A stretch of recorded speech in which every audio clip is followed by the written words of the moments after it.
প্রদীপ প্রজ্বলনের মধ্য দিয়ে নয়া পুস্তক মহল আগরতলার এই 2024-এ যে নতুন বই, সেই বইগুলোর আনুষ্ঠানিক উদ্বোধনের যে অনুষ্ঠান, তার উদ্বোধন হল মাননীয় সাংসদ শ্রী রেবতী ত্রিপুরা মহোদয়, মাননীয় সম্পাদক তথা স্বত্বাধিকারী দৈনিক সম্পদ পত্রিকা শ্রী সুবন্ধে মহোদয়, এই অনুষ্ঠানের সভাপতি ডক্টর নারায়ণ ভট্টাচার্য মহোদয়,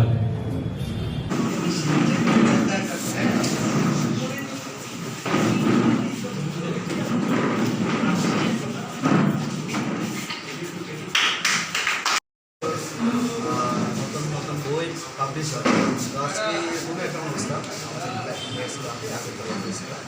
তো এখানে আমরা কয়েকটা নতুন বই, নতুন লেখকদের আমরা ইয়ে করলাম, তো উন্মোচন করলাম। তো সেই জন্যই আসা। নতুন যারা লিখছে বা তাদের মধ্যে সাধারণ বার্তা একটাই, দেখুন আমাদের বিশেষ করে জনজাতিদের এখানে আমি কয়েকটা বই দেখেছি, আমাকে দেওয়া হয়েছে আমার জনজাতির সম্প্রদায়, ত্রিপুরা সম্প্রদায় বিশেষ করে। আমাদের সাহিত্য ছাড়া, লিটারেচার ছাড়া আমরা কিন্তু অতীতকে বলে আমাদের পূর্বপুরুষের, আমাদের কৃষ্টি সংস্কৃতিকে জানতে গেলে আমাদের লিখিত রূপে থাকা দরকার, বই দরকার। যেটা আমাদের সমাজে আমি দেখেছি, অনেক বয়স্করা অনেক কিছু জানতেন, কিন্তু উনি মারা যাওয়ার সাথে সাথে সব কিছু হারিয়ে যায়। তো এগুলিকে সংরক্ষণ করতে গেলে অবশ্যই আমাদের লিখতে হয়।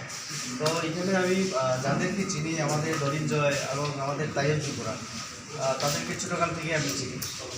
তারা যে পেশায় আছে, একজন শিক্ষক তাইয়াল, এবং আমাদের ধরিন আমাদের সেক্রেটারিতে চাকরি করে। তো একদম ভালো সুযোগ আছে তাদের। ভালো লিখতে গেলে ভালো পড়তে হবে, পরিশ্রম করতে হবে। তো আমি তাদের উদ্দেশ্যে আমি বলতে চাই, আরও বেশি করে যেন পড়াশোনা করে জানার চেষ্টা করে এবং সেইগুলিকে আমাদের নতুন প্রজন্মের জন্য, ভবিষ্যতের জন্য দিয়ে দেয়।